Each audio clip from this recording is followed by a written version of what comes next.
No? Thank you. Okay, so we move to item 3, which is to agree by affirmation the minutes of the previous meeting held on the 8th of July.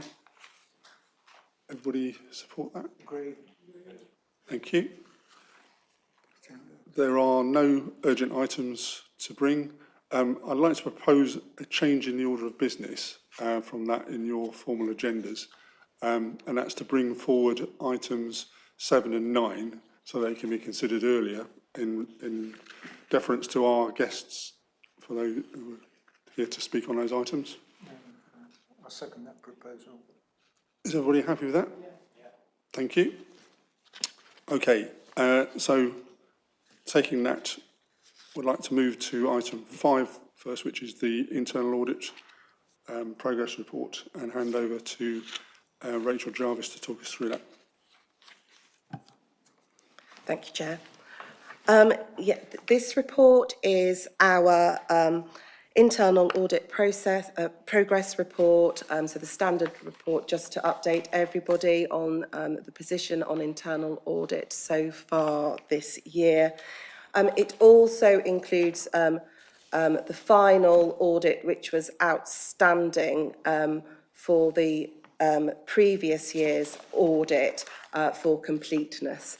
So I will hand over to Tim from Mazars, our internal auditors, to go through the report with you.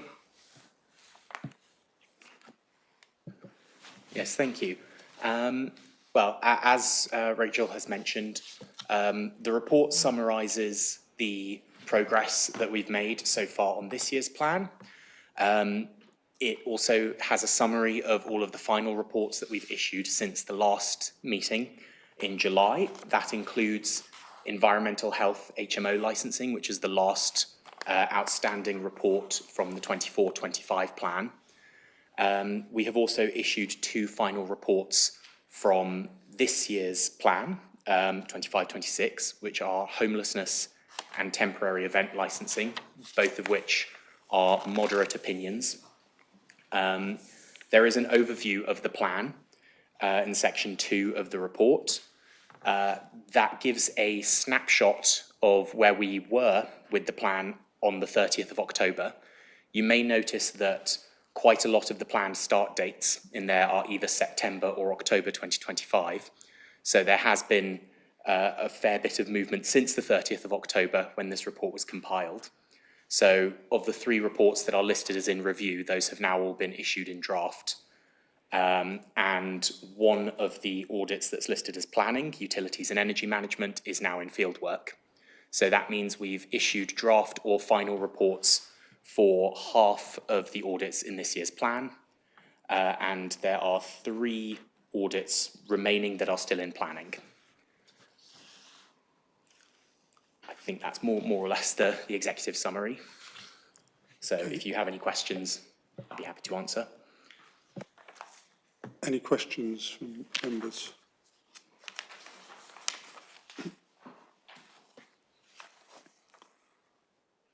You mentioned the wrap-up of the previous year's internal audit, which is on page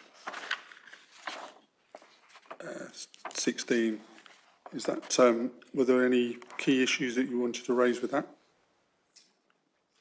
So the final report from the 24-25 plan to be finalised, environmental health and HMO licensing, was a moderate opinion, and there were no priority 1 findings or high priority findings to raise from that, which those are usually the ones we'd be looking out for with the keenest eye. A moderate opinion is the second highest opinion that we can give. So I wouldn't say there's anything of particularly big concern stemming from that report. Good. Okay, so it's just useful to wrap up the 24-25 internal audit. Okay. Any other questions from anybody? It's Councillor Cavallo. Thank you, Chairman. I just wondered if the note on whether the council was unaware that unlicensed HMOs needed to be on public-facing website, whether this had now been taken up and taken as an action point by the council.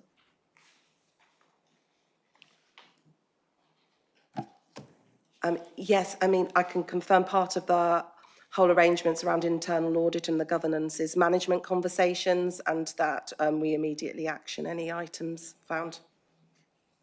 Thank you. Okay, any other questions? No, okay. So can I ask members to now vote on their touchscreens on the recommendations as listed on page 9?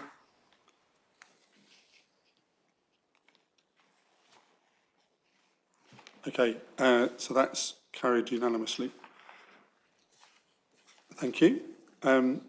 So next item we want to move to is what is item 7 in your pack, which is the financial statements. So I'm going to invite Rachel Jarvis to introduce that report.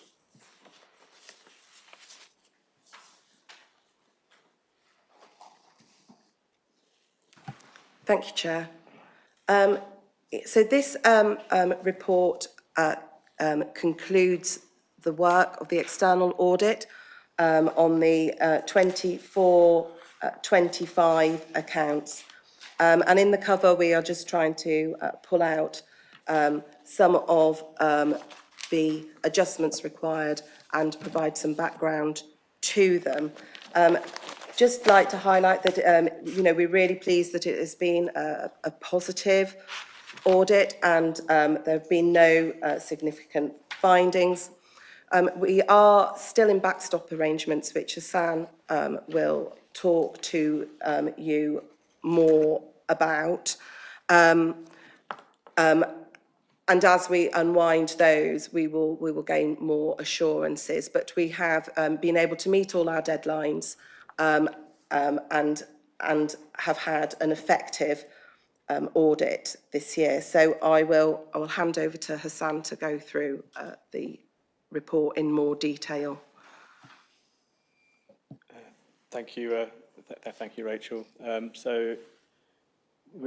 The audit is substantially complete, and the audit results report summarises the findings of our audit. But just before I kind of briefly take you through the executive summary, I'd just like to outline that at this stage we haven't yet concluded in terms of the opinion which will be issued, and that's because Mid Sussex is in a position where there's a small group of authorities where we're considering issuing a qualified opinion, which in terms of looking at the hierarchy of opinions, you have a disclaim, which is the most adverse, then you move to a qualified, and then having gone through the qualified, you move to all things being equal, no issues being identified, move to an unqualified position as part of the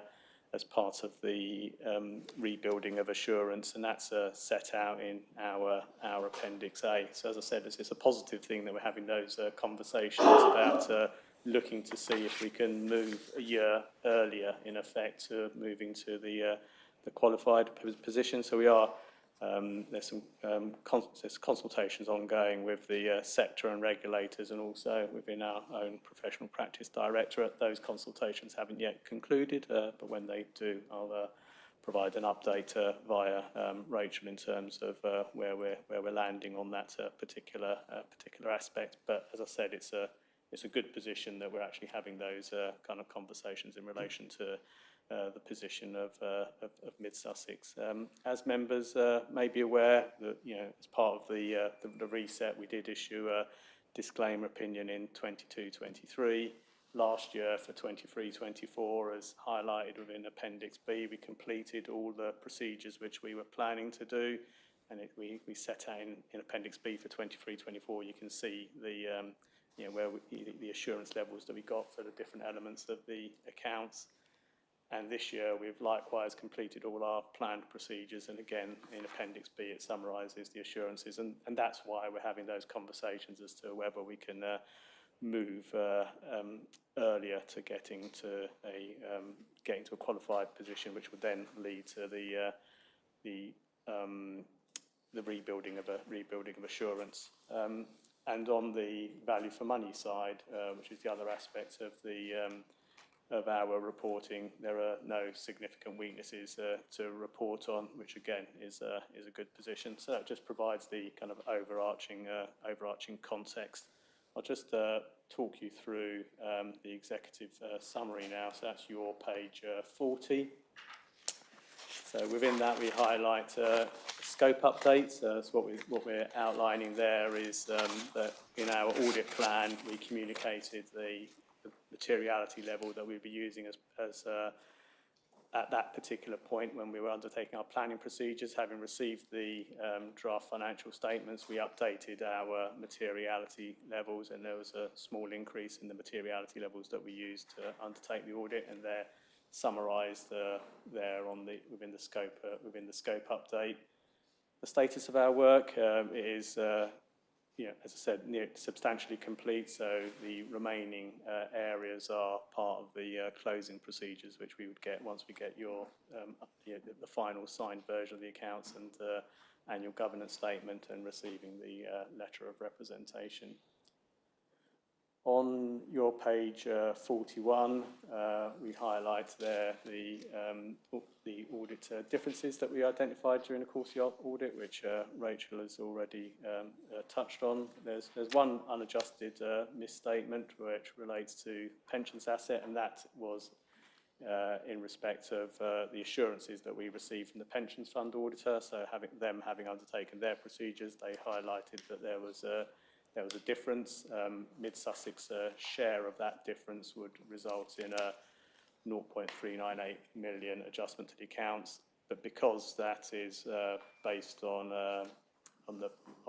information which has been received after the accounts has been prepared, management decided not to adjust on the grounds of materiality for that, which we're content with that explanation, and we just require that to be outlined within the letter of representation. There was some adjustments which management have agreed to amend during the course of the audit, most significant related to the valuation basis which is used for valuing halls and community centres, so moving to a depreciated replacement cost basis as opposed to a existing use value basis, and that's resulted in the changes to the prior year change in the opening balances and also what was reported in 24-25. So and that amounted to 6.5 million. Those changes don't actually have a bottom line impact in terms of the overall financial position of the council. And also, as outlined on page 41, there were a few errors within the disclosure notes which are made, which management have agreed to make. Other reporting issues, there were no issues where we needed to consider in terms of exercising any of our statutory reporting powers. We did have a couple of queries from members of the public, but they, having considered them, there were no kind of issues for us to follow up as in terms of our auditor responsibilities. On your page 42, we outline the risks of the significant risks that we highlighted and the areas of focus within our audit planning report, and we outline there the position in terms of our conclusions in relation to those particular areas. Page 43 of the your page 43 of the executive summary outlines their factors which are impacting the execution of the audit, and we've included this assessment this year because it's looking to move forward as we are. What we want to do is to highlight issues which impact on the resetting of the local audit market. So really focusing on where there are some areas which can be improved in terms of financial preparation, financial reporting. The areas which are highlighted there for requires improvement were because we've identified a few. So there weren't many, so it is a judgment call, but just identified a few errors in terms of the accounts, differences which I've referred to earlier, and also areas where quality of working papers or timeliness of responses can be improved. And in both of those areas, the key issues there is the information which the finance team have been provided from the council's valuers. So in some respects, that's a little bit out of the control of the finance team, but it's an area which if there are improvements made, it will kind of facilitate the audit process.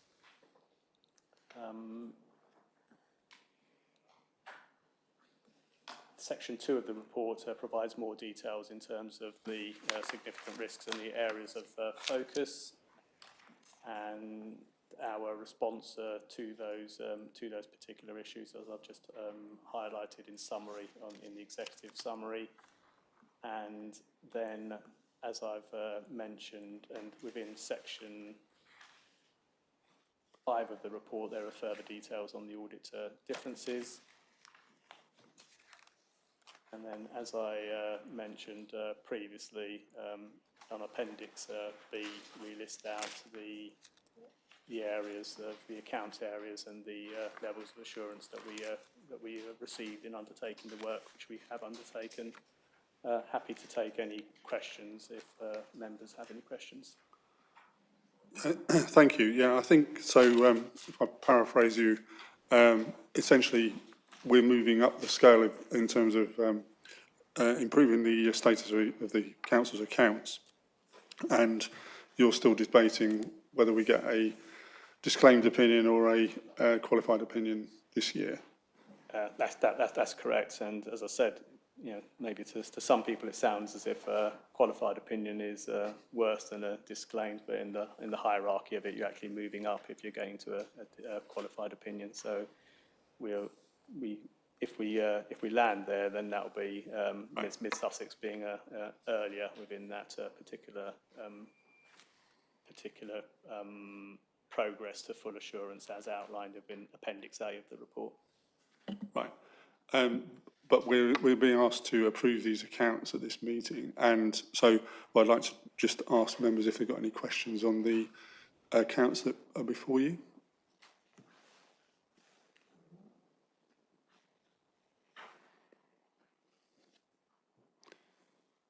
No, okay. So I'm going to ask the monitoring officer, legal officer, to advise us on the sort of technical amendment to the recommendation on page 32. Page 32. Thank you, Chair. Good evening, members. Just to orientate you all, we are at the top of page 32 of your pack, and it's recommendation 5 of item 7, which is the substantive report before you. In light of the feedback from our auditors and in light of 151 officer recommendation, we're proposing that members consider a minor wording change to that recommendation. And I'd like to read that out to you if I may. Assuming members are happy to propose and second, we're proposing that the wording will be: the audit committee is recommended to receive the auditor's result report and recommend that the chairman approve and sign the financial statements for the year ending 31st March 2025 as set out in Appendix B, and approve the letter of representation as set out in Appendix C once EY have confirmed either a disclaimer or a qualified opinion. And Chair, thank you. If you wanted to organise a proposal and a seconder, if that's... Do I see a proposal for that? No, I propose it, Mr Chairman. Thank you. And a seconder? Thank you. Thank you. So that's now the substantive recommendation before the members. Thank you. Okay, so can I ask members to vote on the amended recommendations, please? Okay, that's approved unanimously. Okay, thank you. So can we move to the next item, which is the Treasury Management strategy, which was item 9 in your original papers. I'll invite Rachel Jarvis to introduce that report. Thank you, Chair. So this report covers two aspects. One is the mid-year report for the council's activity, and then the other is to update the council's investment strategy for the coming year.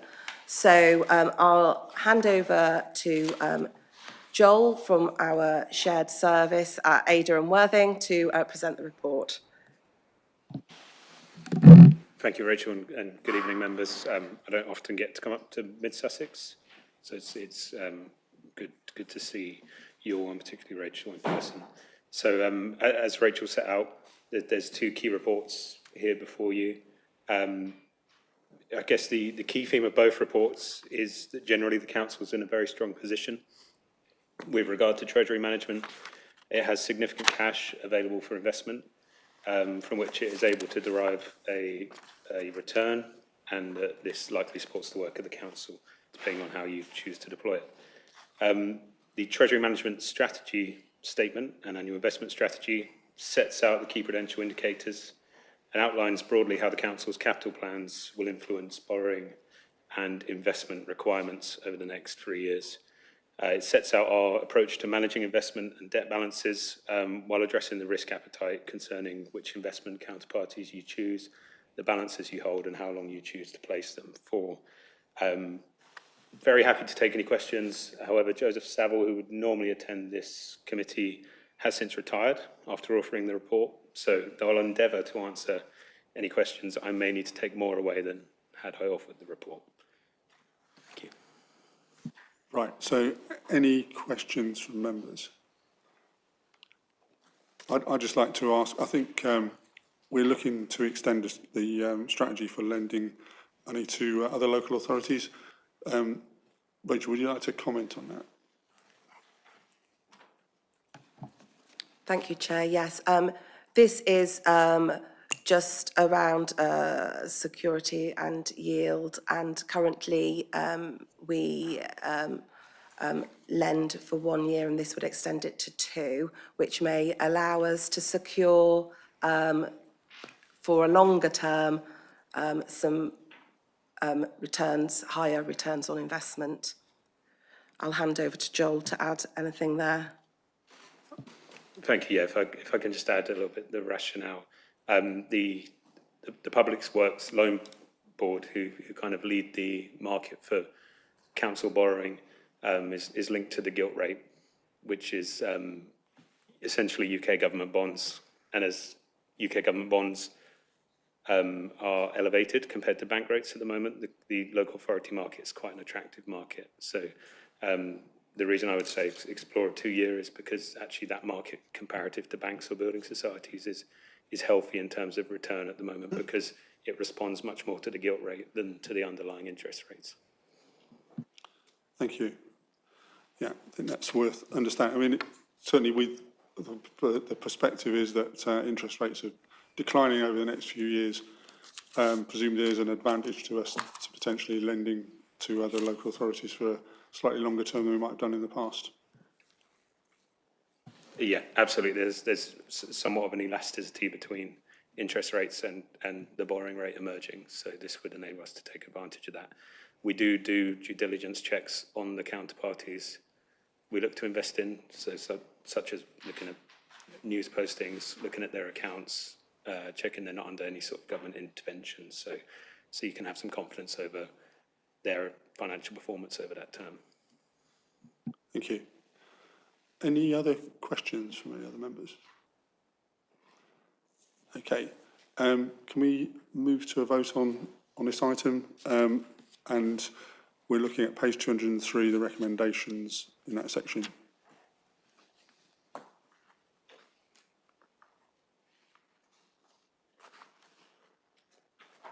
Okay, that's carried unanimously. Thank you. And thank you for coming to report to us. So We'll now move to item 8, which is actually item 6 in your report pack. So we're moving back to page 23 to 30. And I'm going to invite Rachel Jarvis to talk us through that.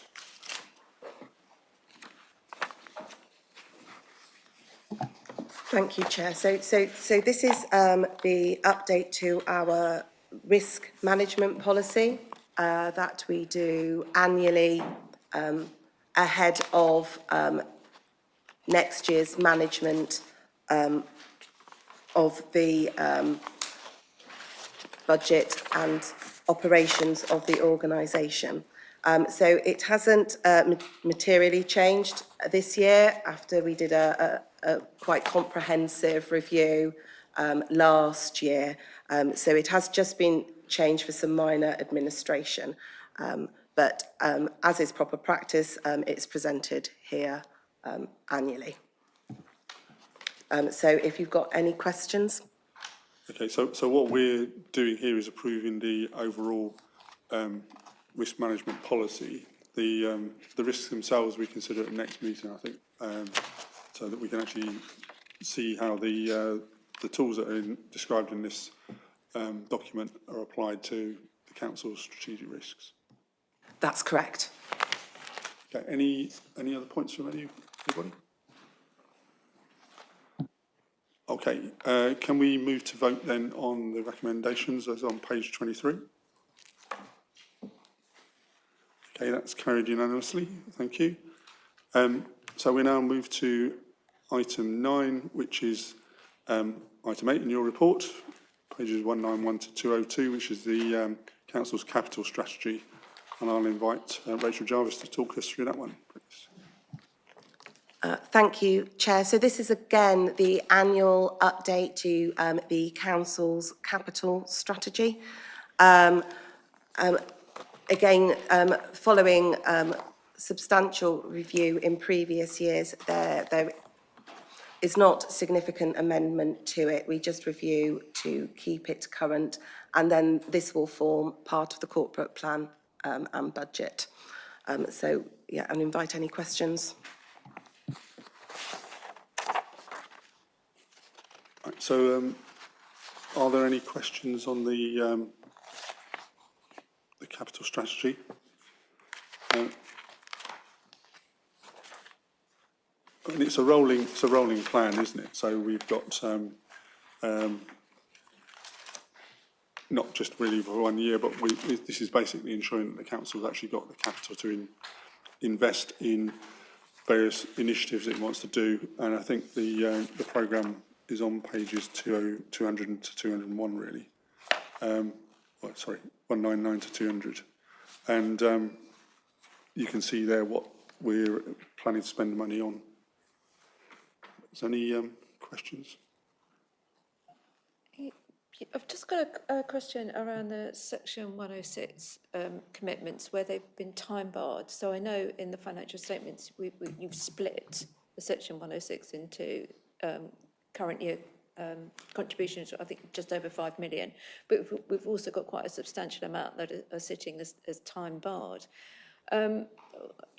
What is the intent, or what ability does the council have in being able to sort of use those funds, if at all? We look to use all the section 106s. So we as and when projects or work comes that would meet the criteria. So it depends whether or not they are legally time bound or not. And the disclosure within the accounts is a required disclosure, and that is why that is there. But from the management of the overall strategy, where projects become available or are needed to support the broader council's objectives, then we will look to use the appropriate section 106s, and we will always look to do that. And we will also look to use those before they run out. But of course, not all of them do have a time limit on them. Right. Okay, thank you. Okay, any other questions? Right, so can we move to vote on the recommendations on page 191, please?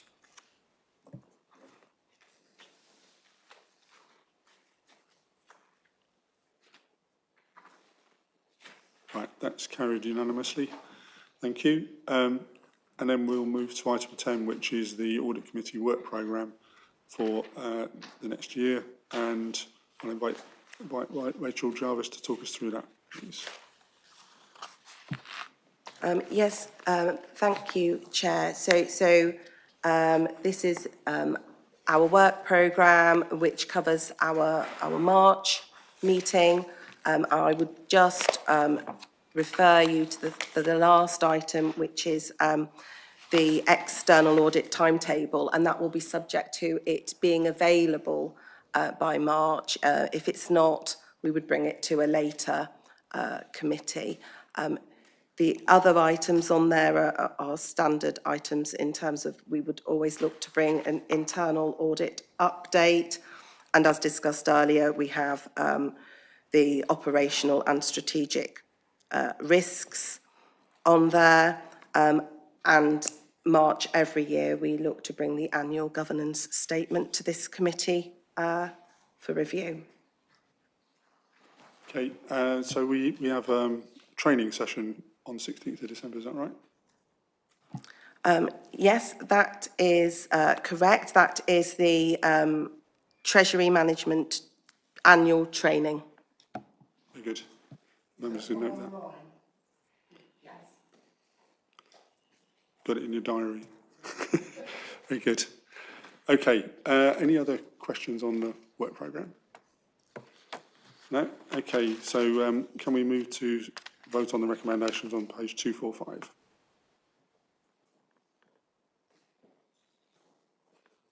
Okay, that's carried unanimously. Thank you. There are no questions pursuant to Rule 10.2, so I will declare the meeting closed. Thank you. Thank you, Chair.